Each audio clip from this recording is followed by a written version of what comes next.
Miss Monroe, it's time!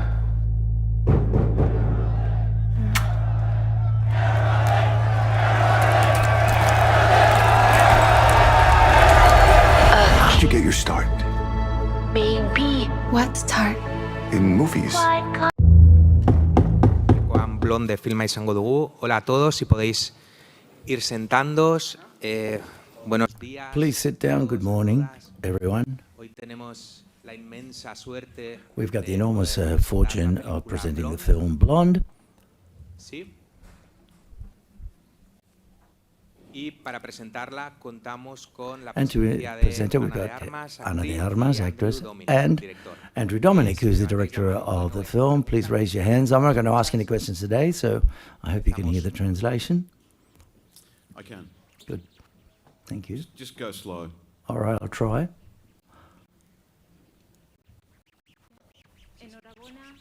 Sorry, we can't hear the question. Hi, I would like to know what was most difficult for you to portray the glamorous Marilyn or the more intimate person of Norma Jean, and what were your biggest challenges portraying the role? I think you can't separate one from the other. I think in the film, Norma Jean is more present, and Marilyn is another person. She has to sort of use her and make her disappear depending upon how much she needs her. I think the challenge was precisely that, as I say, the image that we've got of the film star that we all know very well, and to discover who Norma Jean was and to give life to that person who we've not had the opportunity of getting to know, which was practically invisible for all of the years that she lived. And the challenge was everything, really. It was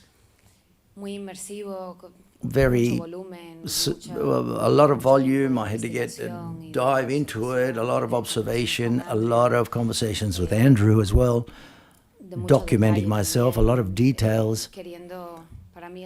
For me, it was very important to so to say, grab the essence of the film star and all of the details of her physical, her voice, for example, all those, and her talent, her sense of humor, all of that. But it was also very important to discover the woman who portrays that character. So therefore, the challenge was bringing all of those elements together and to take it to a more real sort of like level. And that all of that extensive work, which was months of study and preparation and rehearsals. Did you get that? I'm listening. I'm behind you. Okay.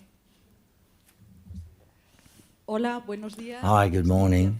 At the back here, congratulations to both of you for this very disturbing film. I would like to ask the director about, is it very lascivious, the look upon Marilyn's body, but also of her grief and pain? That's something that disturbs me quite a lot about that. Why did you choose to give it that perspective? And I would like to ask both of you, do you believe this film, or how was it received in Hollywood, of the Me Too Hollywood, and do you think it's useful, or whether it's useful nowadays? I'm not sure I caught all of that, actually. I heard lascivious. Right. Yes, you did hear lascivious. I heard She's lascivious. I heard... What? What? Yes, you did hear lascivious, which is what she meant. Lascivious, her as a... Okay. Actually, I asked whether there is lust in the way you look at her, just not physically, but lust in the way you look at her pain. So that I found extremely disturbing. And my question is, it was that your intention, and whether it is useful, this look and in the Me Too times. Thank you. Okay. I mean, for me personally, there's no lust involved. Do you know what I mean? I think the film is remarkably unsexual. It usually uses nudity to kind of express vulnerability or even rage. Do you know what I'm saying? I mean, I don't feel like the film is currying desire for her, you know. I think it's pretty much the opposite. At least that's the way it seems to me. Now, some people might see it that way, but, you know, that's kind of their problem. The Me Too movement was very helpful to getting blonde finance, because I think, you know, before that, people felt that a woman's perspective on the Hollywood meat grinder was just something that no one was interested in. You know, Me Too obviously completely turned that around, and you know, culturally we realised that we were interested in a woman's experience, you know, and that kind of helped. ¿Qué tal? Hi, Ana. Sayurtos from Peru. I would like to know, from the role that you portray, how as your own perception towards Marilyn Monroe is, how you saw her before and how you see her now after portraying the role. I think that my idea of Marilyn Monroe in the past was quite basic, that is to say, elementary, and I knew her films and as an actress and very little more. The rest of the information I didn't...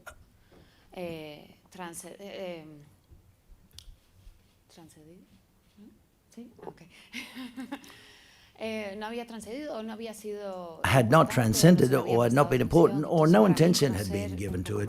To get to know a bit more about her personal story was a discovery for me, and for someone who had an image of so glamorous and success, money and partners that at that time were men who were desired and who had a high status, she represented the dream that said, well, we all want to be the perfect image. What could go wrong, if you catch what I mean? So to have an idea which is much more complete or comprehensive of the personal story of that woman, that icon, I think that makes me feel respect her much more and understand her better, and to be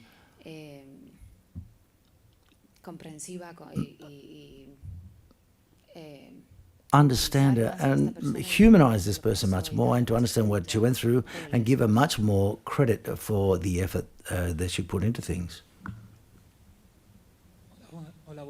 Hi, question is for Ana, and I'd like to ask you more personally, more intimately, and I'm sure during the shooting of the film, if she were alive, would she like... What do you think? Do you think she would have reacted to your role? No, I can't. These kinds of questions apparently are the easier to misinterpret, if you catch what I'm saying, and to get out of context. So therefore, there's something that I can't answer you. I think you can, if you're a bit intuitive, you know what I believe, because I personally feel very proud, and we all deserve, I believe,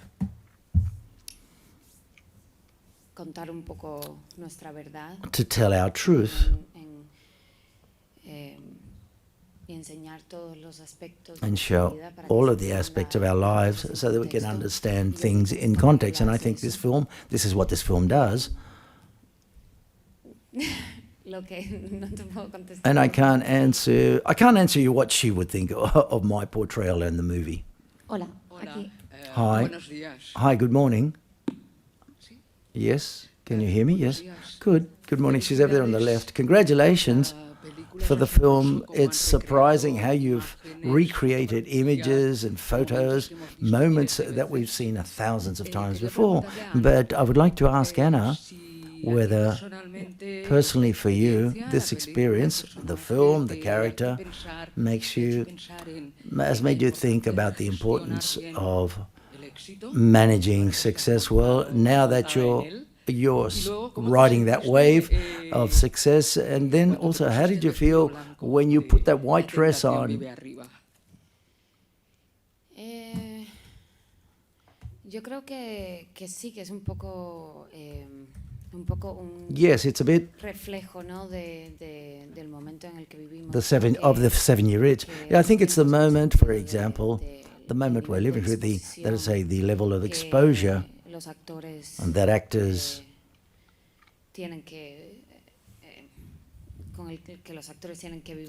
have to live through. It hasn't changed too much. I think it's gotten worse, but I believe, so therefore it's impossible for this film to not make me reflect personally on my own life and the way in which, as you say, how to manage how much to share and how much not to share. And we all, just like in the film, we've got a private side and a public side, and it's quite difficult to try to find a balance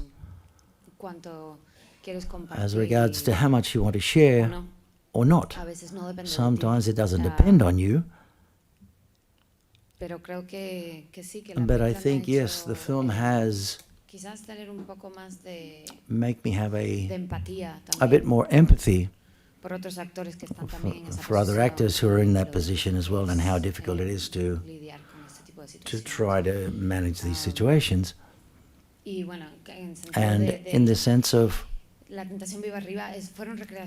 7-year itch, the recreations of that dress, that was beautiful. I said we had so many moments that were so special shooting this film.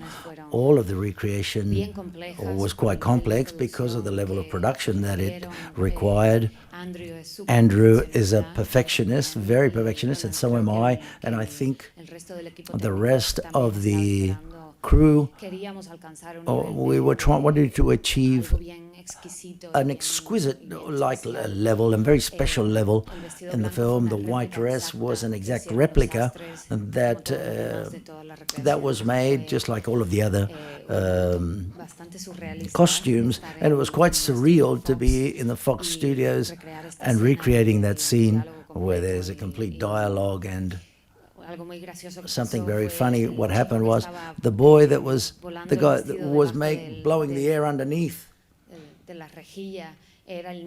was the grandson of the man who did it for Marilyn at that time. And these types of things happened quite often in the film, but it was just a coincidence. Just simply, it's a family of people who do visual effects for films, and it was quite special. And then also not only recreating that scene, but also to see the other side of the scene. In all of the recreations, what we recreated, I thought it was very important from Andrew's point of view to show what she was looking at and what she saw, and what was the other side of the images that are so recorded, deeply recorded in our minds, but we really don't know the context of what was taking place at that time. And I thought it was very beautiful to shoot these scenes. Hi, Danny Rosso from Berlanga. I saw the film last night, and I'm still in shock, okay, because from the first moment, my heart, I felt so much anguish, and it didn't stop all the way until now, almost, okay. And I think it's quite, when I left the film, I was exhausted, really. It was your idea, Andrew? to try to put us in the skin, to feel like we were all Marilyn, put her in getting into her skin for everything that happened to her. Did you want to get us to get into Marilyn's shoes or skin? The audience, that is, say, did you want the audience and the spectators to get in under Marilyn's skin and feel like her and get in her shoes and come out as we did at the end of the film? Yeah, I mean, you finished? Yep. Yeah, the idea is to basically give you her life experience. Do you know what I mean? We detail the childhood drama. We detail the mistaken idea that she's raised with, her sort of origin story, what pregnancy is going to mean, abandonment, and insanity. And then you see the adult life through that lens. And I think the correct response to the film is to be kind of shattered and numbed and to think about it for a few days. That's the response I'm hoping for, you know. Ana, creo que te tendría que dar 2 Oscars. Anna, you should receive 2 Oscars, one for Marilyn and another one for Norma Jean. My verbal Oscars already I have like 7 already. Thank you. Hola. Hola. Sí, yo quería preguntarle al Hi, I'd like to director ask por the la forma de director estreno about de la película. the film. Bueno, ahora que las plataformas, esta Now película that es de platforms, Netflix, for example, it's a están Netflix film, intentando o the mostrando platforms are nuevos, trying to show no sé, nuevas estrategias de new cara a este año. strategies. Iñárritu, This year is talking about the Iñárritu ha platforms, conseguido Netflix. 45 días en salas. No sé cuál es la 45 situación de Blonde en days. I España, don't know no va what a the llegar- situation no va a of llegar a los Blonde cines. is. No It's sé not cómo going to va a make it ser to en the film Estados Unidos theaters. y qué le parece What's que the case in no the llegue al United cine. States? And what do you think that perhaps that the film's not going to be seen in cinemas, that it's only going to be seen on the platform? Thank you very much. And what's the situation in the US vis-a-vis the film? Netflix are the only people that would pay for the film, right? So that was kind of built in. I mean, it is in theatres, you know, for the diehards that want to go see it for two weeks Not in here. the UK Not and yet. America. But other than that, it exists on Netflix. And, you know, I made my peace with that well before I started. I mean, to be honest with you, it takes a lot to get me to go to a theatre these days. You know, I actually trust my projector at home more than I trust most projectionists. So, having said that, obviously it's a movie, and I think that, you know, to see it there is an advantage to seeing it in a theatre. Did you see it in the theatre? You see it? Did you all see it in the theatre? Yeah, it's bigger, it's louder, it's more, you know, it hurts more. But you know, a movie's a movie, and it should work under any circumstances.